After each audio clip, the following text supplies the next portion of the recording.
A and B ఇద్దరు పనిచేస్తున్నారు. B గనక 5 రోజులు పనిచేస్తే బి పనిచేసిన రోజులకు 4/5 డేస్ పనిచేస్తాడు. 4/5 ఆఫ్ 5 ఎంత? 4 డేస్. ఇది ఫస్ట్ స్టేట్మెంట్కి మ్యాథమెటికల్ ఎక్స్ప్రెషన్. ఏ అనేవాడు బి చేసిన పని యొక్క రోజుల్లో 4/5 వంతు చేస్తాడు. 4/5 వంతు చేస్తాడు. అంటే బి అనేవాడు 5 రోజులు పనిచేస్తే ఏ అనేవాడు 4/5 ఆఫ్ 5 4 రోజులు పనిచేస్తాడు. 4 రోజులు పనిచేస్తాడు. టైమ్ అండ్ వర్క్లో థంబ్ రూల్స్ సార్. మీరు ఏ టైమ్ అండ్ వర్క్ ప్రాబ్లమ్స్ చేసినా, మీరు ఏ టైమ్ అండ్ వర్క్, కాలము అండ్ పని ఏ ప్రాబ్లమ్స్ చేసినా క్వశ్చన్లో కనుక రోజులు ఇస్తే దాన్ని ఎఫిషియన్సీగా మార్చుకోండి. రైట్?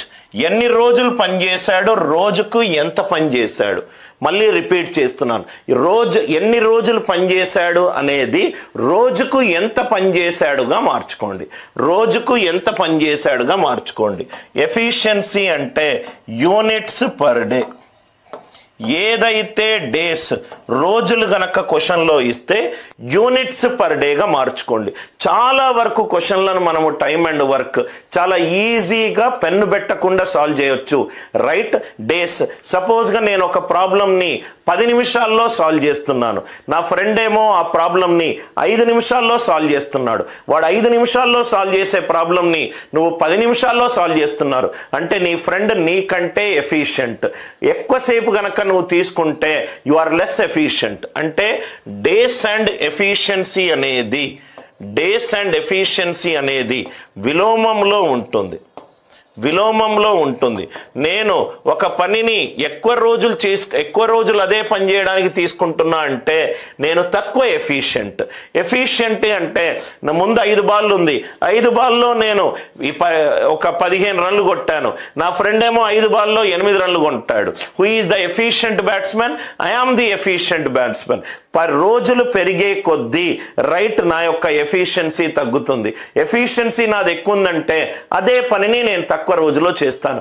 టైమ్ అండ్ వర్క్లో ఏ క్వశ్చన్ అయినా డేస్ని ఎఫిషియన్సీగా మార్చుకుంటే చాలు. ఏ 4 రోజుల్లో పనిచేస్తాడు, బి 5 రోజుల్లో పనిచేస్తాడు. నాకు డేస్ ఇచ్చాడు కాబట్టి నేను ఎఫిషియన్సీగా మార్చుకుంటాను. రైట్? ఇది 4:5 రేషియో. ఎఫిషియన్సీ ఏ డేస్ రేషియోలో ఉంటుంది? 5:4లో ఉంటుంది. ఎందుకు సార్? డేస్ అండ్ ఎఫిషియన్సీ అనేది విలోమములో ఉంటుంది. A:B రోజుల్లో 4:5 ఉంటే ఎఫిషియన్సీ 5:4 ఉంటుంది. రైట్? అంటే వీడు 5 యూనిట్లు పర్ డే చేస్తే వీడు 4 యూనిట్లు పర్ డే చేస్తాడు. అంటే ఒక రోజు గడిచిపోయింది. ఒక రోజు గడిచిపోతే ఏ ఏమో 5 యూనిట్లు, బి ఏమో 4 యూనిట్లు, మొత్తం 9 యూనిట్ల పని అయిపోయింది ఒక రోజులో. కానీ నాకు మొత్తం ఎన్ని రోజులు పనిచేయాలన్నాడు? 20/3 రోజులు పనిచేయాలన్నాడు. ఒక రోజుకి ఇద్దరు కలిస్తే 9 యూనిట్ల పని అయిపోతుంది. కానీ నాకు వాళ్ళు మొత్తం ఎన్ని రోజులు పనిచేయాలి? 20/3 రోజులు పనిచేయాలి. అంటే 20/3 × 9 ఎన్ని యూనిట్ల పని చేయాలి? 60 యూనిట్ల పని చేయాలి. 60 యూనిట్ల పని చేయాలి. క్వశ్చన్ ఏమన్నాడు? ఎఫిషియన్సీ ఆఫ్ బి అడిగాడు. ఎఫిషియన్సీ ఆఫ్ బి ఎంత? 4 యూనిట్లు పర్ డే. ఒక రోజు 4 యూనిట్లు పనిచేస్తాడు. 60 యూనిట్లు అంటే ఎన్ని రోజులు ఎంత ఎఫిషియన్సీ ఉన్నది? 15 ఎఫిషియన్సీ ఉన్నది. అదే పర్సంటేజ్ కాబట్టి 100/15. 100/15 ఎంత? 6/2/3%. చాలా ఈజీ క్వశ్చన్.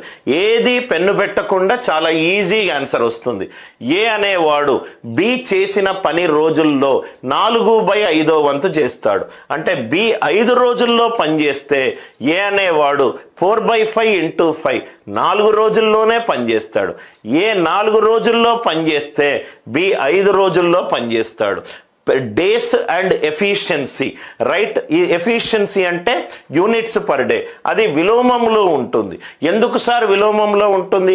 పని ఎక్కువ రోజులు తీసుకున్నానంటే నేను లెస్ ఎఫిషియంట్. ఇది 4:5. కాబట్టి నాకు ఆన్సర్ ఏమొస్తుంది? 5:4. ఇది 5:4. ఒక రోజులో ఏ 5 యూనిట్లు పనిచేస్తే బి 4 యూనిట్లు పనిచేస్తాడు. అంటే ఒక రోజు గడిచిన తర్వాత ఇద్దరూ కలిసి 9 యూనిట్ల పనిచేస్తారు. కానీ నాకు మొత్తం ఎన్ని రోజులు పనిచేయాలి? 20/3 రోజులు పనిచేయాలి. 20/3 × 9 అంటే మొత్తం 60 యూనిట్ల పని కావాలి. 60 యూనిట్ల పని కావాలి. 4 యూనిట్స్ బై 60. 4/60 ఎంత? 1/15. 6/2/3. 6/2/3 అంటే 20/3. పర్సంటేజ్ అంటే 1/100. 1/15. ఇక్కడ వీడి ఎఫిషియన్సీ ఎంత? 4 యూనిట్స్ పర్ డే. నాకు కావాల్సింది ఎంత? 60. వీడేమో 4 మొత్తం ఎంత చేస్తాడు?